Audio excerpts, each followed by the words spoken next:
বাংলাদেশের সেনাবাহিনীর পক্ষ থেকে অনেক জায়গায় বাংলাদেশের সাধারণ জনগণের উপর নির্বিচারে গুলির ঘটনা ঘটেছে, সেটা আমরা সবাই জানি।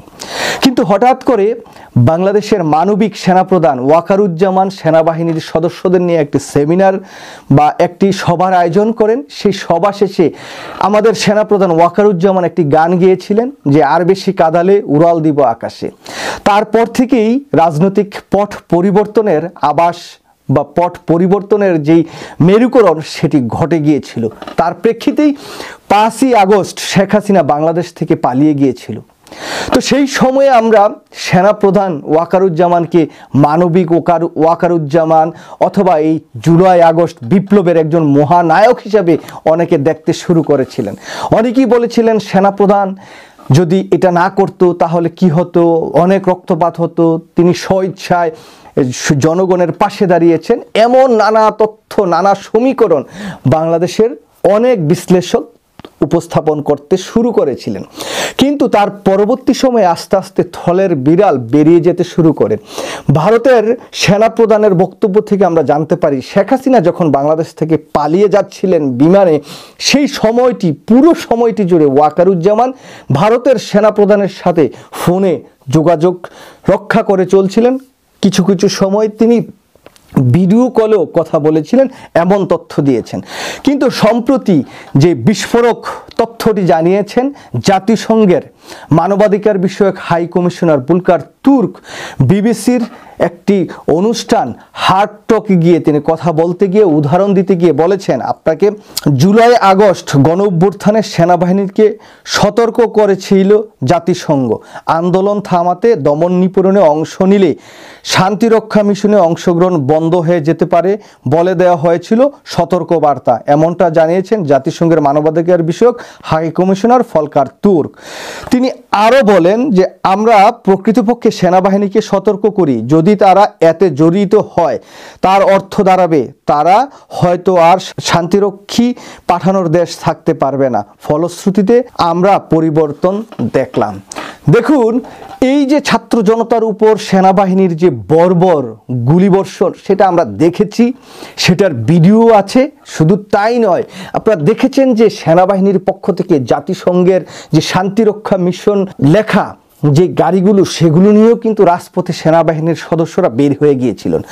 তো সেই সময় এই শান্তিরক্ষা মিশনের গাড়ি, সেনাবাহিনীর গুলি সব কিছুর ঊর্ধ্বে এই জাতিসংঘের শান্তিরক্ষী মিশনে বন্ধ হয়ে যাবে, এই কথাটি যদি জাতিসংঘের পক্ষ থেকে সেনাবাহিনীকে না বলা হতো, হুঁশিয়ারি না করা হতো, তাহলে আজকে বাংলাদেশের প্রেক্ষাপটটা কি থাকতো? হয়তো এই যুদ্ধটা আরো কিছুদিন চলতো, হয়তো আরো অন্যরকম প্রেক্ষাপট তৈরি হতো, কিন্তু বাংলাদেশের অনেকগুলো তাজা প্রাণ ঝরে যেত।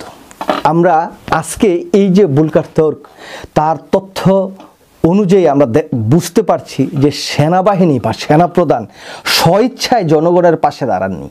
তিনি স্বইচ্ছায় শেখ হাসিনা এবং ভারতের মোদির পাশ থেকে ইউটার্ন করে জনগণের পাশে এসে দাঁড়াননি।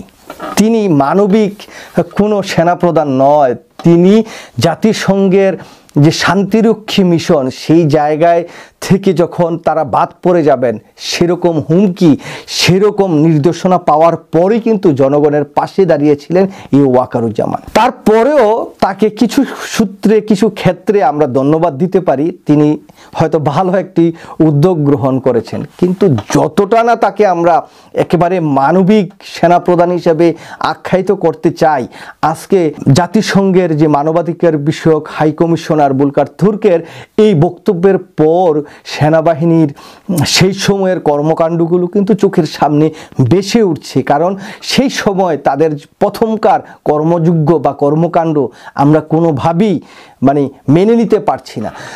তো যেটা বলবো যে এই যে সেনাপ্রধান এখন হঠাৎ করে তিনি বক্তব্য দিচ্ছেন, প্রধান উপদেষ্টাকে মাননীয় না বলে তিনি কথা বলছেন, নির্বাচন নিয়ে তিনি কথা বলছেন, তার কি এইসব বলার এখতিয়ার আছে কিনা? তো ভারতীয় সেনাপ্রধান যেই সময় বললেন যে বাংলাদেশের একটি নির্বাচিত সরকারের সাথে তাদের সম্পর্ক হবে, তখন বাংলাদেশের সেনাপ্রধান সেই সুরেই কথা বলেন। ভারতের অজিত দোভাল তিনি যখন কথা বলেন তখন সেই সুরেই কিন্তু সেনাপ্রধান হুমকি দামকি দিয়ে কথা বলেন। তো সর্বোপরি আমরা বলতে পারি যে ছাত্র জনতার পাশে যে ওয়াকারুজ্জামান দাঁড়িয়েছে, এটা আসলে তিনি স্বেচ্ছায় দাঁড়াননি।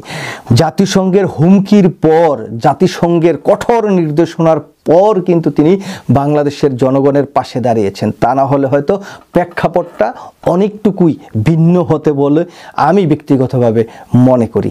তো সেই জায়গা থেকে আমি অন্ততপক্ষে বলবো যে সেনাপ্রধান যতটা না ক্রেডিট নিচ্ছেন এই জুলাই আগস্ট বিপ্লবে, এখন যে যার যার মতো করে পারছেন ক্রেডিট নেওয়ার চেষ্টা করছেন, ঠিক সেই রকমই ক্রেডিট নিচ্ছেন আমাদের সেনাপ্রধান।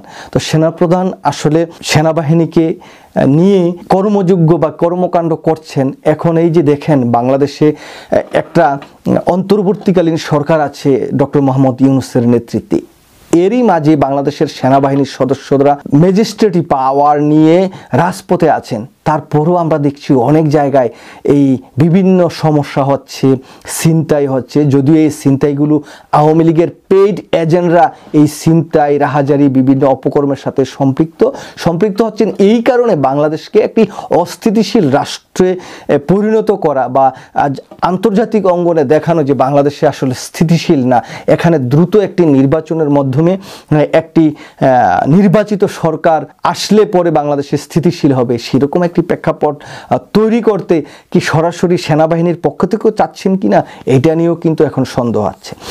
যাই হোক, এই জাতিসংঘের যিনি মানবাধিকার কমিশনের যেই প্রধান ভোল্কার তুর্ক, তার এই যে কথা, তার যেই সংকেত, সেটা দিয়ে আমরা বুঝতেই পারছি, সহসায় বুঝে নিতে পারছি যে বাংলাদেশের সেনাবাহিনী আসলে বাংলাদেশের জনগণের প্রয়োজনে জনগণের পাশে দাঁড়ায়নি, বরঞ্চ তারা তাদের প্রয়োজনে ছাত্র জনতার পাশে এসে দাঁড়িয়েছিল। সেরকমটা না হলে তারা প্রথম পর্যায়ে কিন্তু গুলি করতো না। তারা যেহেতু প্রথমের দিকে গুলি করেছেন, জাতিসংঘের পক্ষ থেকে হুমকি দেওয়া হয়েছে, তাদেরকে কঠিন নির্দেশনা দেওয়া হয়েছে, সেই কারণেই তাদের মাইন্ড চেঞ্জ করে পরবর্তী সময়ে ছাত্র জনতার পাশে দাঁড়িয়েছিল। এটাই কিন্তু এই যে ভোল্কার তুর্কের কথার ইঙ্গিত বা কথার মাধ্যমে আমরা আঁচ করতে পারছি, বুঝতে পারছি। তো যাই হোক, যেটাই হোক না কেন, বাংলাদেশ একটি সৌর শাসক বা একটি ফেসিবাদের থেকে মুক্ত পেয়েছে, কিন্তু এখনও ফেসিবাদের যে দোসর বা সহযোগী যারা আছেন তারা কিন্তু বিভিন্ন পর্যায়ে বসে আছেন, সেই তাদের ষড়যন্ত্র কিন্তু এখনও অব্যাহত আছে। তো আমরা আশা করব যে রাজনৈতিক দলগুলো সবাই একত্রিত হয়ে সকল সমস্যার সমাধান করে যত দ্রুত সম্ভব সেই নির্বাচন হবে, তারা রাষ্ট্র ক্ষমতা যাবে, যেটাই হোক না কেন, কিন্তু এখানে সেই যে ফেসিবাদী তন্ত্রের যারা তাদেরকে কিন্তু কোনো ক্রমে ভারত আবারও ইউনূস সরকারের প্রতি অনাস্থা প্রকাশের বার্তা দিল। এই প্রসঙ্গটি নিয়ে শুক্রবার 7ই মার্চ ভারতের পররাষ্ট্র মন্ত্রণালয়ের নিয়মিত সাপ্তাহিক ব্রিফিংয়ে পররাষ্ট্র মন্ত্রণালয়ের মুখপাত্র রণধীর জয়সওয়াল সাংবাদিকদের নানা প্রশ্নের উত্তর দিয়েছেন বাংলাদেশ প্রসঙ্গে। এর মধ্যে সংখ্যালঘু নির্যাতন এসেছে, বাংলাদেশের আইন শৃঙ্খলা পরিস্থিতি এসেছে, বাংলাদেশ ভারত সম্পর্ক এসেছে, শেখ হাসিনার প্রত্যাবর্তন এসেছে, বিভিন্ন বিষয় নিয়ে পররাষ্ট্র মন্ত্রণালয়ের মুখপাত্র রণধীর জয়সওয়াল কথা বলেছেন। এই বিভিন্ন বিষয়ে কথা প্রসঙ্গে একটি জিনিস পরিষ্কার হয়ে গেছে যে ভারত আজকে এই যে অন্তর্বর্তী সরকারটির 7 মাস বয়সেও এই সরকারটিকে আস্থায় নেয়নি। সংখ্যালঘু নির্যাতন প্রসঙ্গে এখনো আগে যেভাবে শঙ্কার কথা প্রকাশ করেছিলেন, এখনো শুক্রবারের ব্রিফিংয়ে সেই শঙ্কার কথাই প্রকাশ করেছেন। সংখ্যালঘু নির্যাতনকে বাংলাদেশের এই ইউনূস সরকার রাজনৈতিক কালারে কালিমা লিপ্ত করছে, এটি বলেছেন। অর্থাৎ রাজনীতি করলে আপনি যদি সংখ্যালঘু হন আপনাকে নির্যাতন করা যাবে। ইউনূস সরকারের স্ট্র্যাটেজিটি এমন, এটি প্রকাশ পেয়েছে ভারতের পররাষ্ট্র মন্ত্রণালয়ের ব্রিফিংয়ে। আবার শেখ হাসিনার প্রত্যর্পণ নিয়ে বলেছেন যে বাংলাদেশ সরকার চিঠি দিয়েছে, চিঠির জবাব ভারত সরকার এখনো দেয়নি। 2 মাস আগে চিঠি দিয়েছে, দেয়নি, এবং চিঠির জবাব আসলে দেবেও না। রণধীর জয়সওয়ালের বক্তব্যে এটি। রণধীর জয়সওয়াল যেটি বলছেন যে খুঁটিনাটি বিষয়ে যাচাই বাছাই করা হচ্ছে। আগে যেমন বলেছিলেন যে বাংলাদেশ সরকার এমন একটি চিঠি দিতে পারে কিনা, একটি অনির্বাচিত সরকার, অর্থাৎ ইউনূস সরকারকে একটি সরকারি মনে করছে না, এটি যদি বলি তাহলে ভুল হবে না।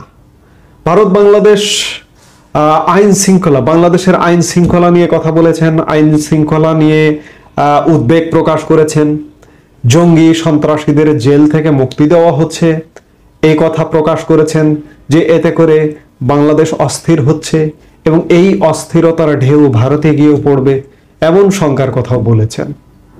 ভিসা প্রসঙ্গে এসছে, ভিসা ভারত বাংলাদেশ যে ভিসা এই মুহূর্তে আসলে কার্যত বন্ধ।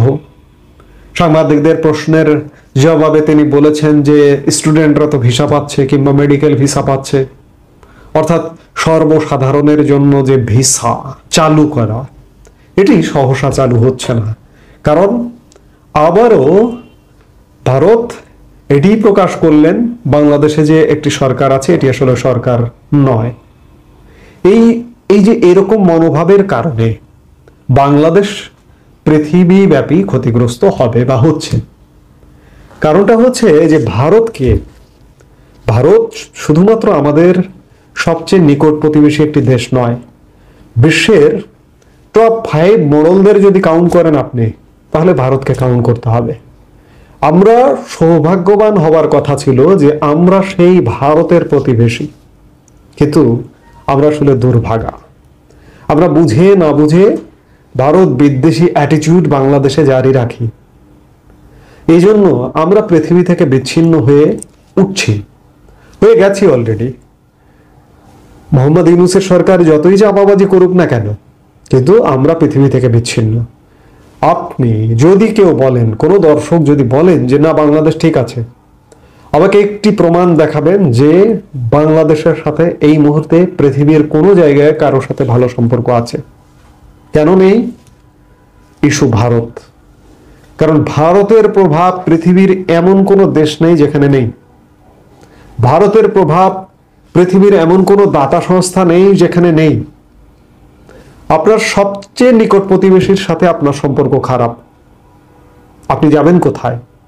আপনি যদি ব্যক্তি টু ব্যক্তি চিন্তা করেন, আপনার সাথে একটি মানুষ সম্পর্ক স্থাপন করতে আসবে, সম্পর্ক স্থাপন করতে এসে যদি আপনার পাশের বাড়িতে আগে খোঁজ নেয় যে লোকটি কেমন, সেই পাশের বাড়ি থেকে যদি বলে যে না এটি ভয়ঙ্কর একটা লোক, তাহলে যে সম্পর্ক স্থাপন করতে আসলো সে আপনার সাথে সম্পর্ক স্থাপন করবে না।